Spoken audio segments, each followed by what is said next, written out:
या पॉडकास्टसाठी ना जेव्हा रिसर्च चालू केली ना, तेव्हा काही महिन्यांपूर्वी माझ्या एक ध्यानात एक पोस्ट आली होती की लिंक्डइनवरती अमन पटेल नावाचा एक स्टुडंट आहे, ज्याने की एक पोस्ट केली होती रिगार्डिंग सिंहगड प्लेसमेंट्स, जो की सिंहगड लोणावळा या ब्रांचचा स्टुडंट आहे, जिथे तो त्याची इंजिनिअरिंग कंप्लीट करतोय.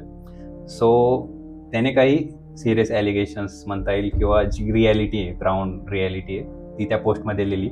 त्यामध्ये मेनली 4 पॉईंट्स होते की फर्स्ट ऑफ ऑल, जे आपण कंपनीज कॅम्पसला व्हिजिट करत आहेत त्यामध्ये 50% of the companies female candidates only या क्रायटेरियाने येत आहेत. सेकंड ऑफ ऑल, जे पण TPOs आहेत कॉलेजचे, ते प्लेसमेंट्समध्ये खूप इंटरफेअर करत आहेत. खूप मुलांना प्रेफरन्स दिला जातो आहे त्यांच्या ओळखीमुळं.